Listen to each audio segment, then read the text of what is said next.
Hello everyone, ho ho ho, and a Merry Christmas. Hope you're having a great day and Santa gave you everything you wanted. Maybe you're watching this on a new present. Stevie, very Merry Christmas to you as well. We're definitely recording this on Christmas morning, so a big thanks for giving up some time from your opening your presents and down in whatever lager you're on to join us.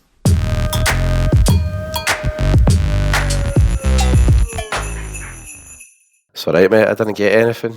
Nobody loves me. Just woke up to mere empty dreams and empty wrappers, Hamish. It's a sad state of affairs. But listen, this is how bad it is. Having to get together with you to do a Christmas video just to keep my spirits up. Aye, so there you are. A true spirit of Christmas right here. A miracle indeed. Do you still have like a Christmas wish list at your age? I just look at the Celtic store, mate, and just say to everybody in my family, just do that. Do you know what I actually said to my granny? My granny messaged me asking me what I want, and I linked to a Celtic jacket, actually. And as far she actually messaged, she spoiled it. She messaged me 2 days later. This was like 2 weeks ago, and then messaged me 2 days later saying, got you that jacket you asked for. Thought to myself, it was that easy. Like, I wish I'd asked for way more. I wish I'd asked for the entire store. God's sake. So what's it like for your end? So see if you want to get like Celtic related stuff and all that. Do you just jump on the store and send it across? But is the shipping no like an absolute killer and all that over to Oz? I've not bought anything directly from Celtic since I've been here. I don't think, for whatever reason. I had that wee deal with JD last year where they sent me all the kits, so don't worry about that. This year I've not bothered. This year, as you can see, I'm still wearing like the kind of retro kits. I like that one. Here, see that top you're wearing? Who's the first player you think of? First player you think of with that top, like? For some reason, Stan Petrov. Is it? Yeah. It's Baldy for me. Remember the game at Boavista, and he was photoed with like Douglas on his back. That's always that one that stands out. It's always Big Bobo. Yeah. I like that question, who's the first player you think of, because it's weird how different people can have different things. I mean, a lot of people probably be saying Larson. This is the Boavista kit, isn't it? What other games did we wear it for in that run? Celta Vigo? Celta Vigo. Blackburn as well. 2-0, yep. Henry and Chris, don't worry about that. Down at Ewood. But I think, Celta Vigo as well. That was when John scored, wasn't it? And made it 2-1. Back to doing that first name gimmick, it's Christmas. But I think that was it.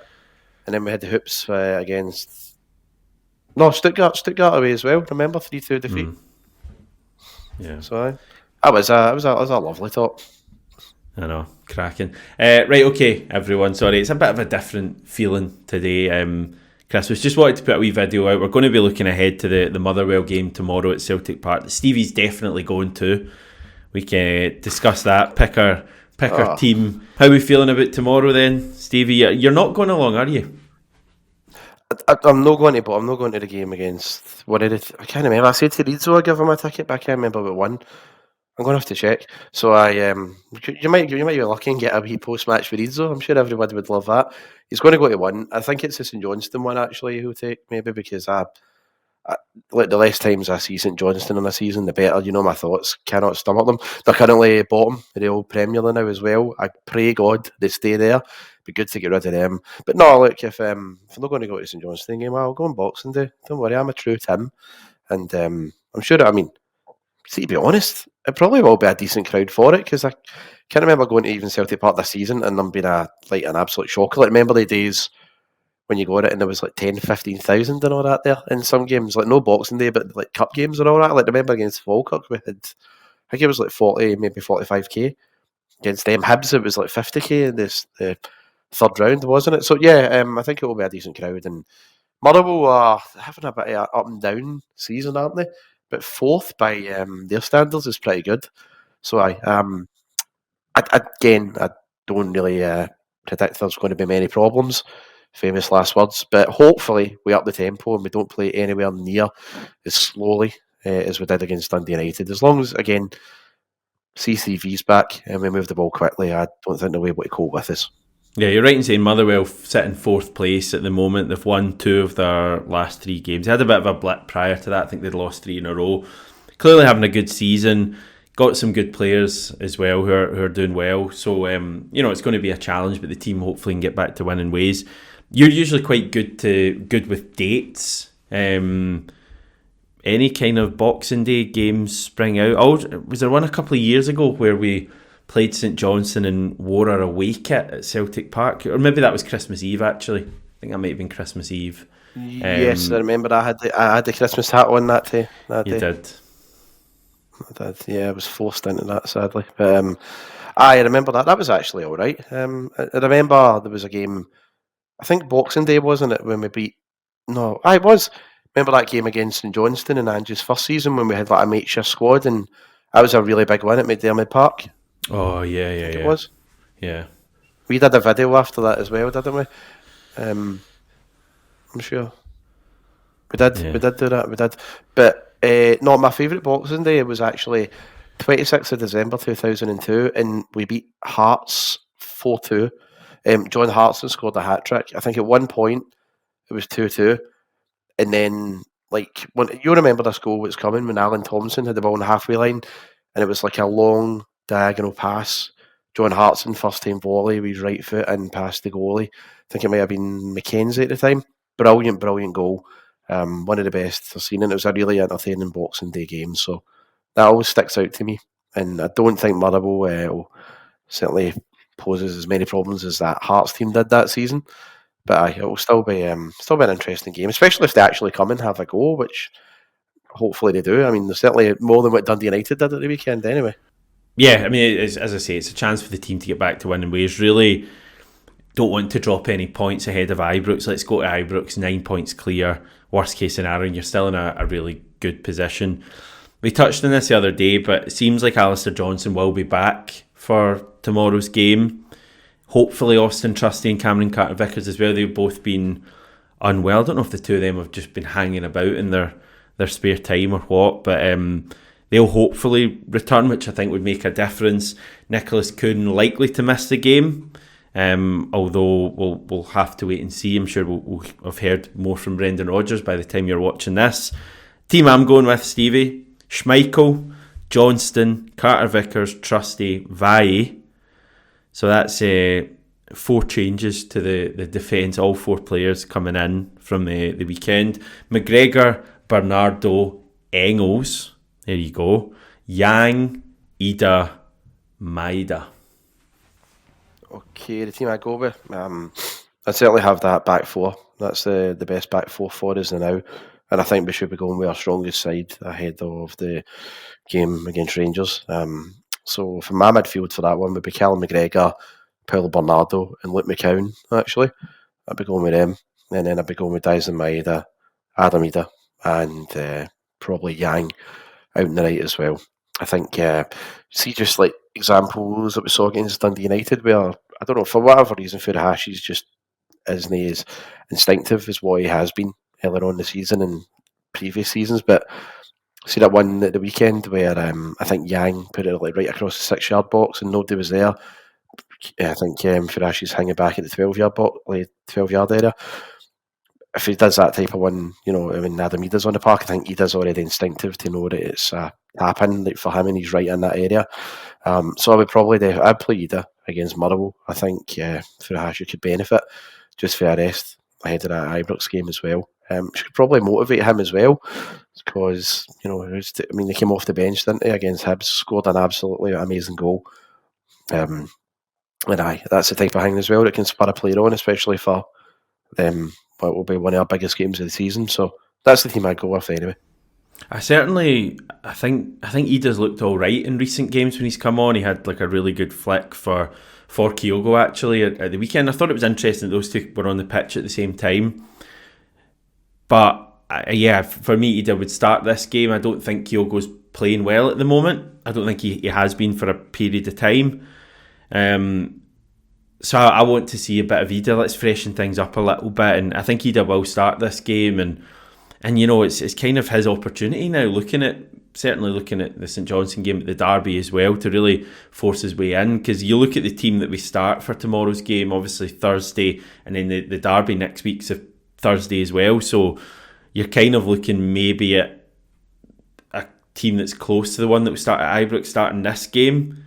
And then maybe you make some changes for St Johnstone and make sure the team are fresh for that big one at Ibrox. So I think there's an opportunity for a few players to work their way into the team for Ibrox, and Adam Ida's a big one for me. I know Kyogo's got this excellent record against Rangers, but Ida's got a pretty good record as well. Hasn't played as much, but it's got a couple of goals. And if Kyogo's not doing it right now, which I don't think he is. I don't think he looks quite as confident as he normally is.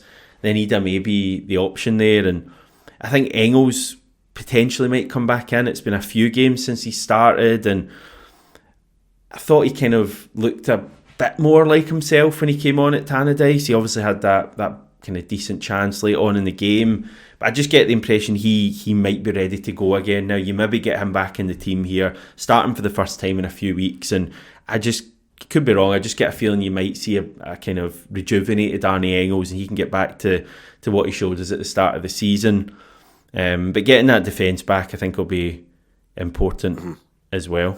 I hope you're right about Engels, I really do.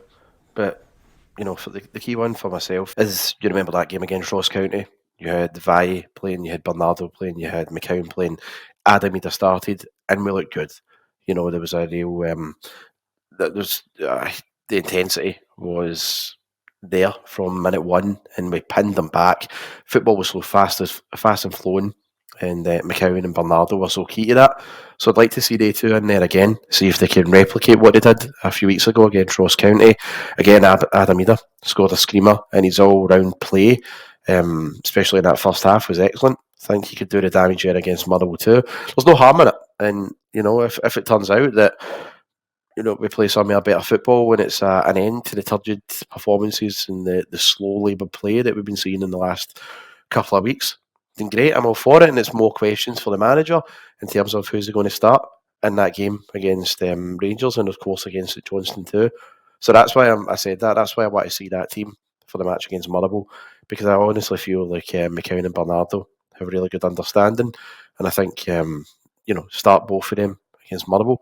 And I definitely think you see like a real quickness, and I think up in the tempo is just key for it, especially getting into that big match in the new year. And when you look at the new year fixtures, usually after that game against Rangers, that's it for a few weeks, and there's a bit of downtime and looking back at the last few months and everything. But we can't afford to do that because there's no break this season. The games are every 3 days. That squad is going to be tested to the limit. The resources are going to be really, really challenged, basically. And not only do we have games in the league, we've got the Scottish Cup coming up, we've got the matches in Europe as well, so it's going to be the squads, we're going to have to use it properly, and that's why I guess we'll come on to it maybe at a later date. You really want to see some transfer business being conducted and completed in the first couple of weeks in January. I think that's a good point you make, because in recent years, you've known you've had this winter break coming up, and it's kind of for quite a few seasons, it's felt like it's been a case of having all these games in December. Maybe it's the same for every team, but certainly as Celtic fans, it's felt like just find a way to get to that finish line, even if you collapse over the finishing line like we did in Postecoglou's first season, and maybe a wee bit like last season as well. Because last season we had that terrible early December, then we picked up a bit, obviously won a few games, won the Derby, and then went into the break after a win at St Mirren. There's, as you say, there's no break this year, so it's more a case of having to kind of fight your way through this rather than having a winter break where you can recharge and all of that kind of stuff. So yeah, for me, it's it's obviously just about winning these games. Certainly in the lead up to Ibrox, just whatever, two games at Celtic Park, make sure you win it, because I think you go to Ibrox 9 points clear. It seems kind of very different to maybe going 6 points clear or 7 points clear, because suddenly then if they beat you, when you're 4 points clear, something like that, suddenly you're like, wow, we're right in a title race. But equally, we could go and win our next couple of games, go to Ibrox and win, and then be 12 clear or possibly more, and the league is as good as over. So generally, just feeling good about the game. Looking forward to seeing the team play, and I think we'll see a bit of an improvement. As I say, Celtic react pretty well generally to any drop points, and it doesn't happen often. We reacted well to the Aberdeen game, didn't we? Because I think we won our first 7 league games and then drew against Aberdeen, and then won our next 7 league games and drew against Dundee United. So clearly when the team drops points, it kind of spurs them on to go on in this long winning run, and hopefully that continues. You're going along, Stevie. Great stuff, hopefully. And enjoy yourself at Boxing Day. They're always kind of fun occasions with people like me, jokers wearing Santa hats, and maybe you'll see Santa again. Cannot wait to boo him. Give him some dogs abuse as like I did last year. Don't worry about that. You got a prediction? I'll boo Santa. That's my prediction. No, I think we'll be. I'm going to say we'll beat Motherwell 3-0.